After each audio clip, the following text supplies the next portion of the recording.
G'day, hi and welcome. Exhibit A, my car. Dad's doing some grinding. Plot thickens. So probably ask yourself, why am I walking? It's a good question to ask. It's a nice day, no reason why I shouldn't be walking, right? But I'm walking. But why? Plot thickens again. Why is my car back there and I'm not in it? Plot thickens even more. See this nice hill? I can walk down this hill. Watch what happens with my feet. Watch my feet. Stop. Go.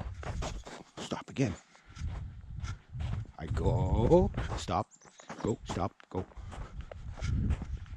Plot thickens again. So what am I walking? How come I can walk and stop when I want to stop? How come it's so easy to stop when I want to stop? Or take off when I want to take off? Because I'm walking. Well, yesterday was a good day. Morning started out good. Went to my client's place. Did some roof raking. Fixed the security cam. Had lunch with my clients. They made those little jalapeno poppers. Very tasty. And did a little bit more roof raking, a little bit of shoveling. And when I was done, they paid me in money and gave me a half thing of hot sauce. Brilliant day. Brilliant. Absolutely perfect. So I got my car. The only one at the top of the hill. The silver pellet at the top of the hill. That one? Yeah, I got in that one.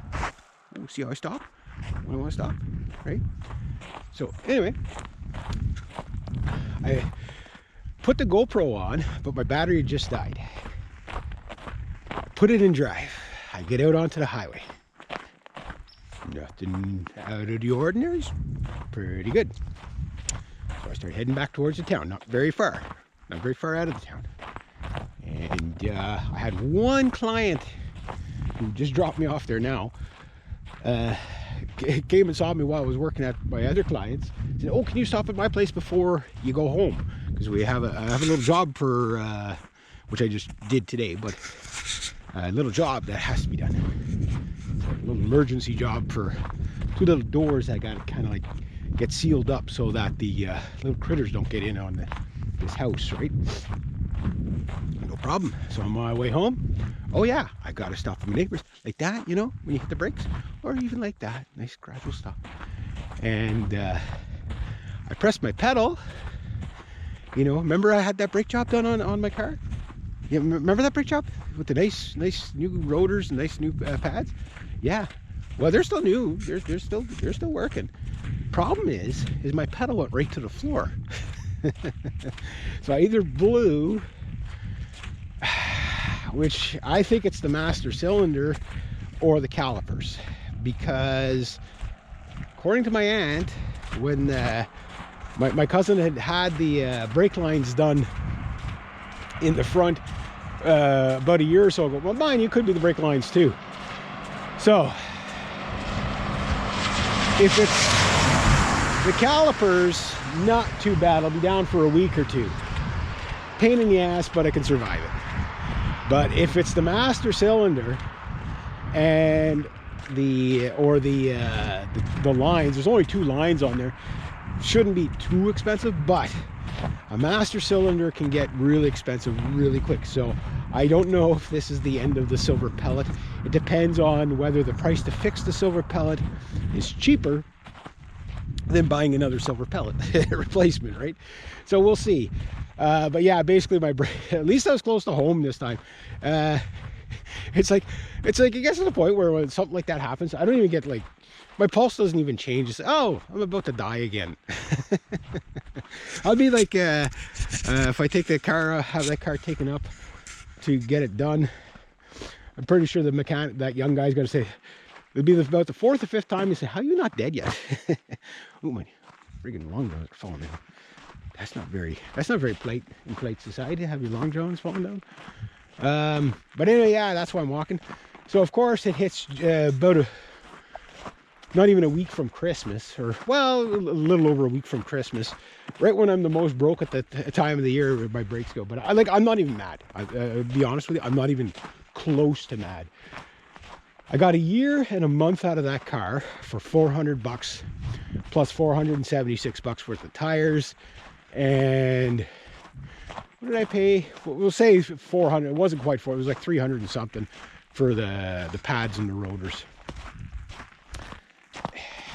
I mean, that thing owes me nothing.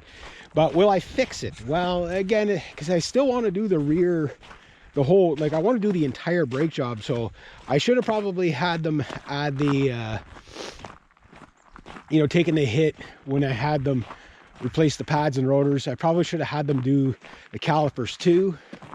But again, maybe the calipers are fine. Maybe it's the master cylinder. So remember, we're talking Canadian prices on an import vehicle. So it's just going to hurt. It's just going to completely hurt. Now, can I cover it on the credit card? Well, we'll see. But if I'm going to get that done, I might as well get the entire brake assembly, like the rear brakes and all that done too, because right now the vehicle has literally no brakes. But then again, I have been driving around for over almost a year with no brakes, so like,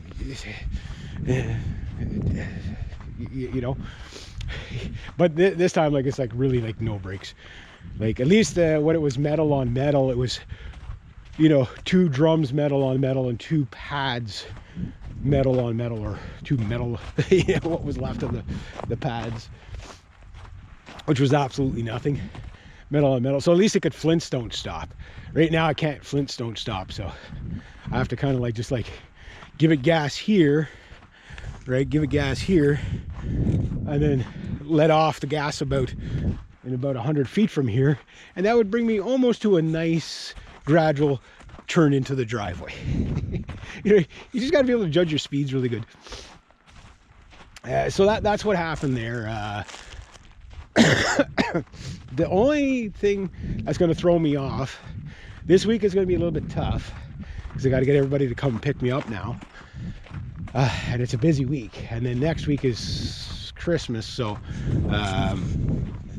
we'll see what happens during that week. I don't imagine I'll be doing too much work, but I might be doing some, like I'll do up to the day before, and Boxing Day I can work again, but usually Christmas Day I tend to want to take it off. So but the only one that's going to be really tricky is this new client I have, which is, he's kind of far. He's lit out, like, other than, like, he's not as far as my friend's mom, but it's still far, right? And my friend's mom can come and get me whenever I have to, do some shoveling or whatever. But this guy, he's not there, so he can't come and get me. So I got to see if I can find somebody to fill in for me, which I was the guy that was filling in for the other guy that had some logs roll on him, and he's going to be down and out for actually a previous co-worker of mine. So that's where I'm at with that. So what I got to do now is get on the phone, call everybody, set up my schedules for how I'm gonna finish off the year kind of thing. And then in the new year, like, guys, I'm still working. Like, I mean, I've been, this week I worked 5-6 days this week. Now, like, they're not long jobs of half an hour here. Like, I just did a half an hour job for a client here, over there for another client. You know what I mean? But it's not that. It's just the idea that I've got work this far into December. It's amazing. I'm not complaining at all. And then we got, kind of like the Christmas grooming to do kind of thing, where it's like, whether it snows or not, people want to make sure when they're going to have guests and everything, that everything is shoveled and all that stuff, right? So my roof rake has been getting a good workout. I was on the ladder for about 2.5 hours yesterday, 3 hours yesterday, doing the roof raking thing and whatever. So it's just that one client, but I'm gonna have to, because it looks bad on me that I only go there once. I do a great job, I get paid, and then suddenly I gotta call him, hey, I don't know how I'm gonna do that, because I can't borrow my dad's vehicle too much. Like for like, I'm gonna be gone like an hour or less, no problem, but like 3, 4, 5 hours, you know what I mean? So anyway, that's where I'm at. That's what happened with the plot. There we go.